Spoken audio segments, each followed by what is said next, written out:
Hi, I'm Rachel Allen, and welcome to Brookdale Today. Storytellers and poets have been with us since humankind first stumbled out of the darkness and began to gather for companionship around the light of tribal campfires. Down through eternity, they have spoken to the aching, lonely places within us, and their words have resonated reassuringly, reminding us of our shared plight as human beings. Today, as we stare uncertainly at the oncoming entrance ramps of the information superhighway, we find that poets and storytellers are still very much among us, and they are needed now more than ever. We welcome you to the first in an irregular series of programs dedicated to poetry and the spoken word. We will lead off with a piece produced by Stuart Beach. It features a very talented group of Brookdale artists. Enjoy.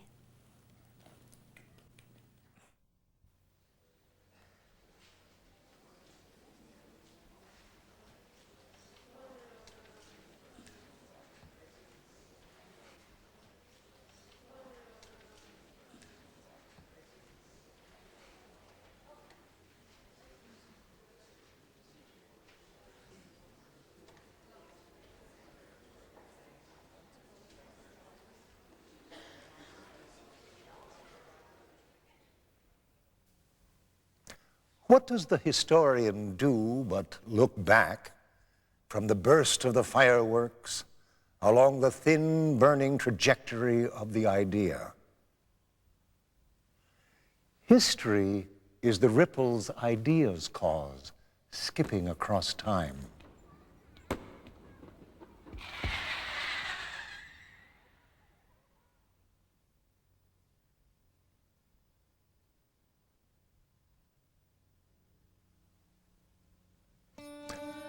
In 1857, a retarded farm boy, having seen his grandfather once revived by the stick of a needle, hammered the contents of his mother's pincushion, silver nail by nail, into the comatose old man, who, at the point of death, sat up and cried, "This corpse, left for dead, is now alive, tingling with the fires of God."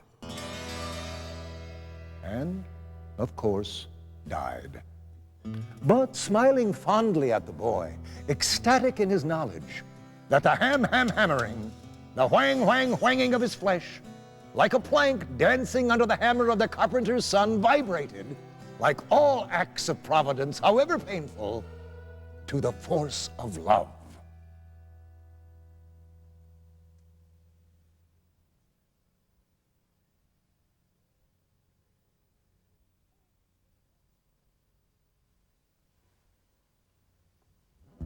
A sonnet hardly seems the thing to speak of love with, except some pathetic, weak, and academic agape. There's too much analyzing must go on for true passion to catch fire. Too much oblique is said. A song of love should fairly reek with musk. The sweaty slap when hot flesh meets hot flesh. It should be sticky wet and sweet. The rhythm ought to rise like what we seek in love's close clutches. It should squeal and coo in spondees, not the I am's measured beat. And reason's tired moral should not meet us at the gasping end with what is true. A sonnet ought to make love, not critique.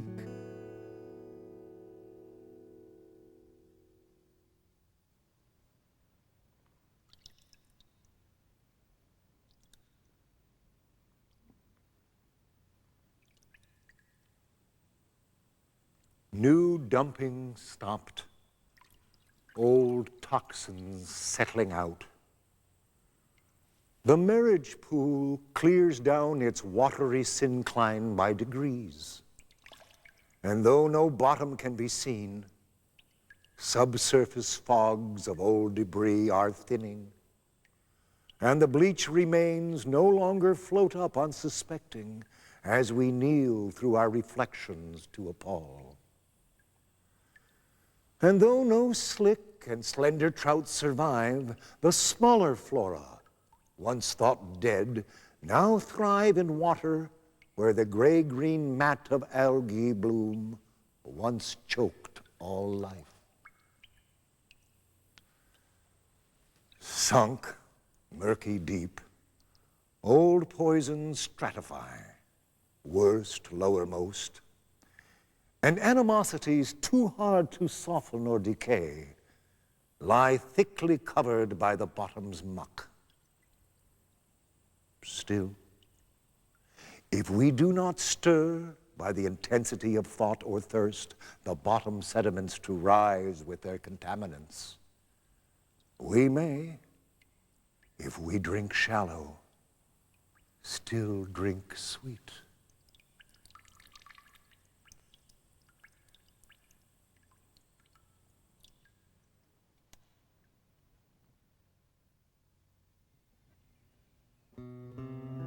I was your friend before love, before I was your lover. I was your friend before love, and always have been after. Through dark and through delightful, my rages notwithstanding, nor when I was neglectful, through pouts and sulks and ego. I was your friend before love, and will be also always, as I will be your lover when passion's mostly memory, and we rock like old spinsters on ocean-facing porches, who have been friends forever, but bicker over who did what when we were younger than we can quite remember.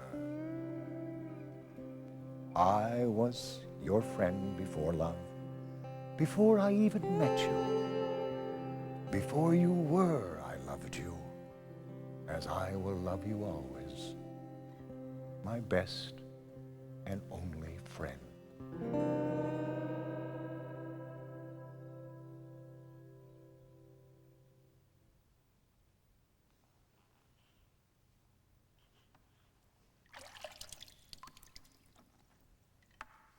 You can tell by the snarls and growls that the werewolf is scrubbing the tub. Now, the toilet he will not clean, some part of him still being man.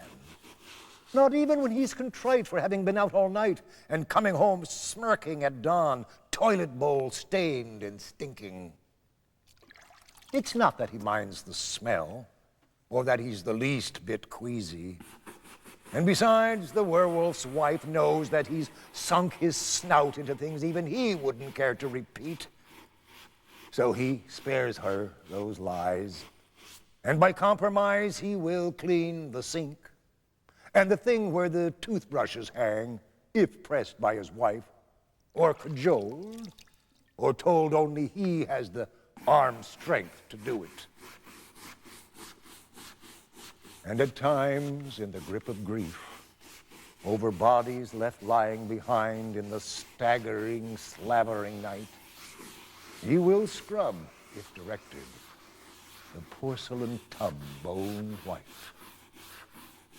Now, it's true, if he lived alone, he still would scrub the big bone dish and the little.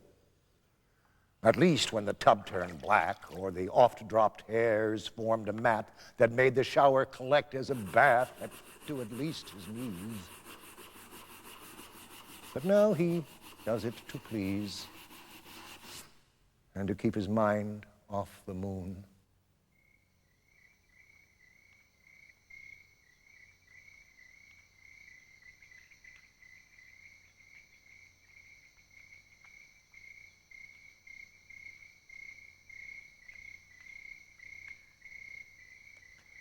You must wait until your business mind has closed down for the day, and the lights have been off long enough for the rodents and small mammals to come out of the tree line at the back of your eyes. And you will feel them moving like shadows on your perimeter, darker shapes against the dark. Everything looming, you have to let them put their noses to your chest before you can grab them by the throat. There are no tricks, no shortcuts. You must grab, hang on, wrestle, and subdue. Or if you miss, lay yourself down again in the meadow of your mind. Slit another blood scent from your chest and wait, listening to the crickets and the stars.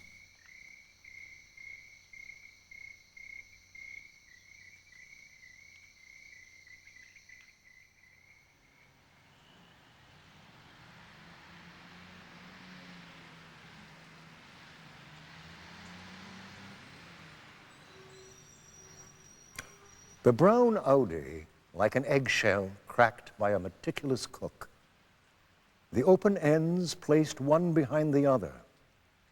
How thin the metal is. And on the hill, by the big boots of the hick fireman, a black and red checkered blanket. And beside it, a smaller one, yellow, like a splotch of yolk spilled in the separating of the shells.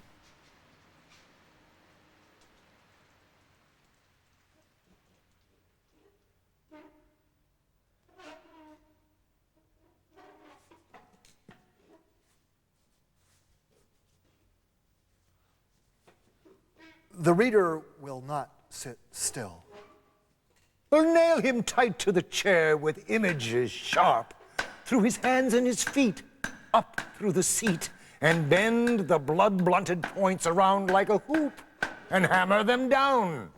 The reader will not sit still. Or plait his hair to the chair, where the leather lies frayed in autumnal braids. Tie alliterative knots near the nape of his neck. Wrap him round with unbreakable hoops of sound.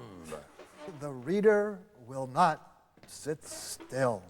Tilt the chair while he's tied, and bore with metaphors drill holes for the bolts to go through. When they're fast, take what's implied, snake that ligature's noose hanging loose over his head, and pull it tight. The reader will still not sit still. The reader will not sit still for poetry. Turn on the TV.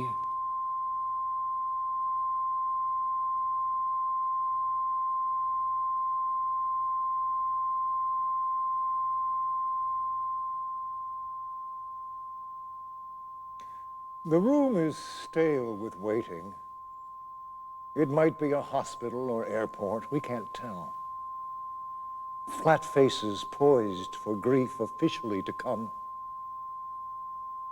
The camera loiters there to sell the agony of children lost, the tears of the survivors, a bit of blood, the bodies carried in a bag, the fears confirmed, the tragic consequences of flood, fire, murder, or disease.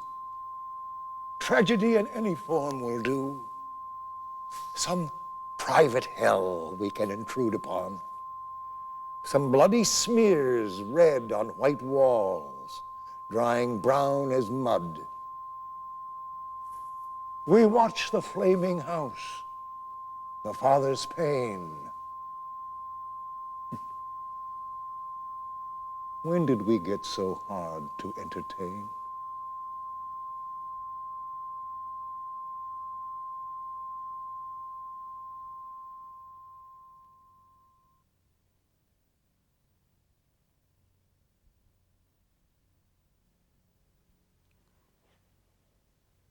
Surely, of all the heavens there must be, poets for their suffering must have one, where poems are not given away free to anyone who take them, but are done on gold plates, set in public parks, where no paint can vandals come, where on soft grass young lovers lie and read between love's throes, where kings remove their crowns when poets pass, where readers line the street for miles to see a poet in his car drive by, where puns are cheered like touchdowns, and sports pages show who leads the league in images amassed, where sonneteers like quarterbacks are paid in stadiums where poetry is played.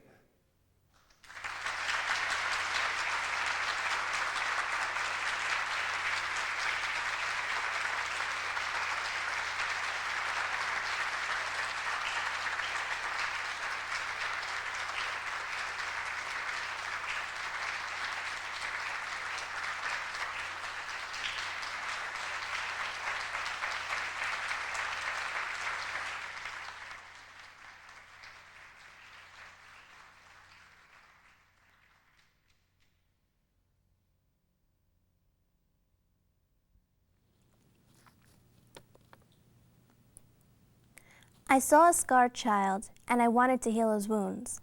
Only I didn't realize that scars last forever until I too was marked by them. While helping him through his addiction, I developed one of my own. I feigned a need for him, and without it, I felt incomplete. The boy got stronger and began building dreams, and since I was a big part of these dreams, I found this to be a wonderful thing. Why did you force yourself so insistently into my life? Will you take me away? Will you make me your wife? Yes, you reply to me, though I didn't ask you in the first place. But like your dreams, this seems to me to be a wonderful thing.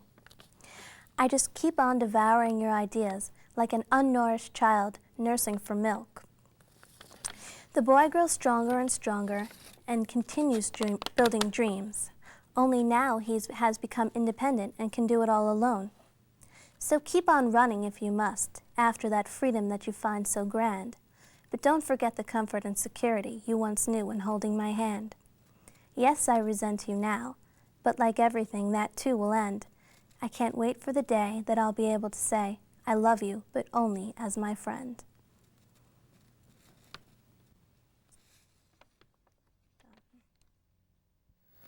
When people heard I was going to the circus, they all wanted to talk to me about elephants.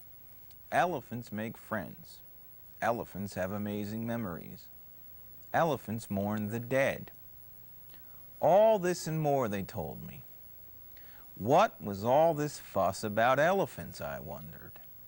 Certainly there must be more to a circus than just these huge, ugly, misshapen beasts. We arrived early, before dawn, and as daylight slowly oozed its sultry way over Belmar, the circus caravan began to stir. Reluctant roustabouts stumbled from their bunks.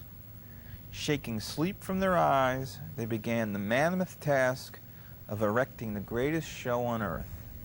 Are you ready? Are you ready? Welcome to the big top now. Suddenly, the morning silence was split by the violence of activity.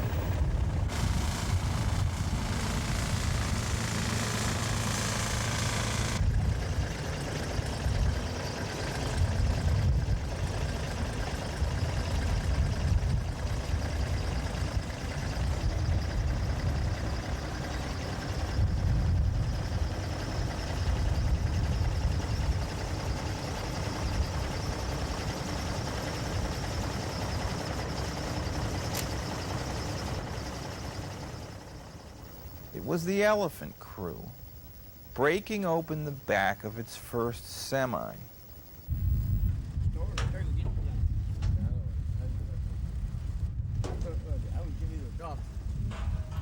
Birthday, Dad. Birthday. I don't get the motherfucking coffee.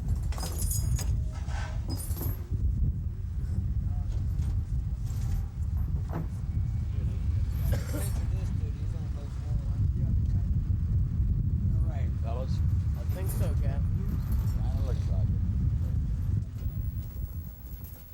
At first, I was so caught up in the beauty of this transformation and at the grace of the workers' actions that I did not realize what it was they were doing. Out flew their chains, long and strong, very long and very strong lengths of chain.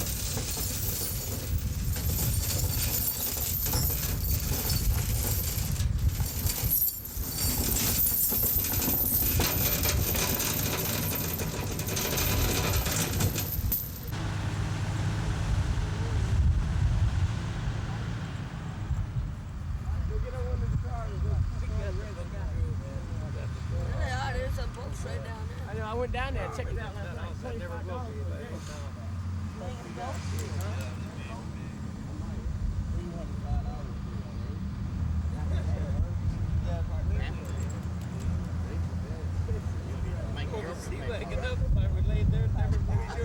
Eventually, something caused me to turn, to look behind me.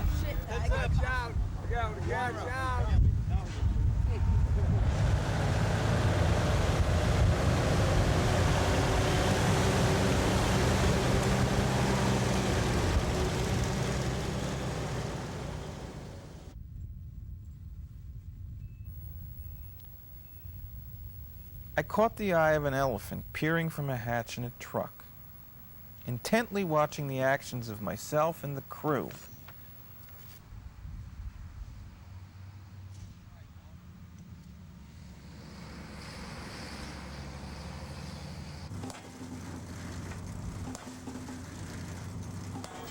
As time went by, piles were driven and the chains set in place.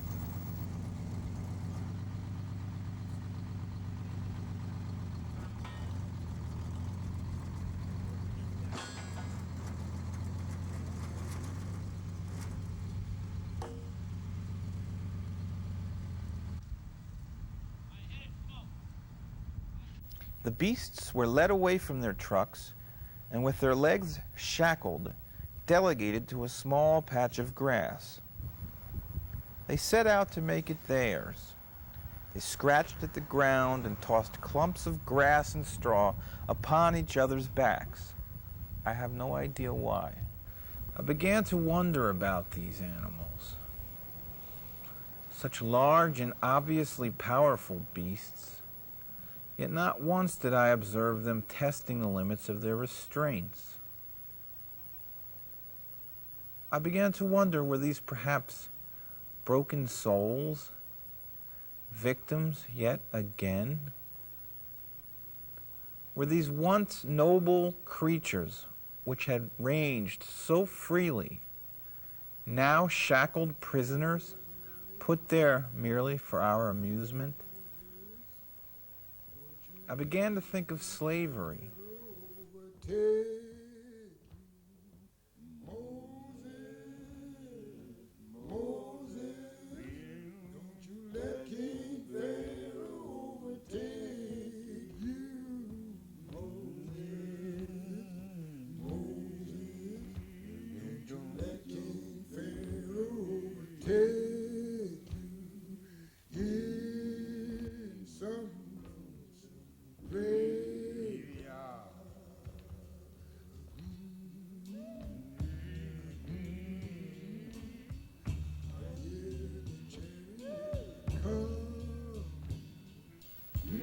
And of modern American Indians who drink themselves into stupors until they fall off their bar stools.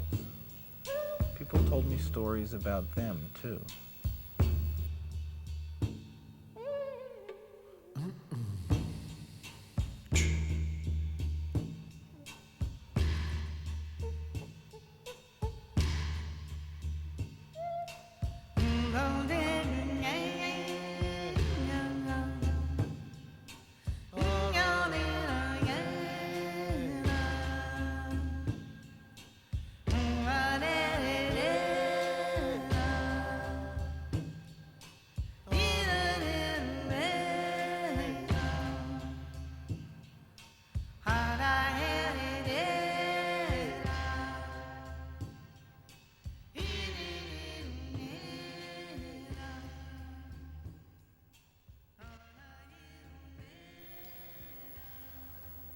And of the urban poor, shackled by economics and drug addiction and lack of education, to their porches and their street corners. And the moon's not just in there. Are you more amazed at how things change, or how they stay the same?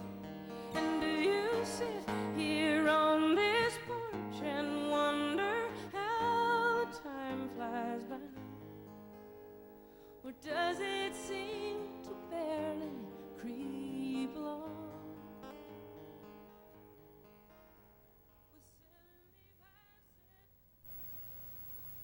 And then I thought of us, the working people, chained to our commutes, our jobs, and our struggle for survival, chained to a frantic race that only ends in finality through cancer, a car crash, or a heart attack. Wouldn't we rather range freely, I wondered? I wonder, do elephants feel love?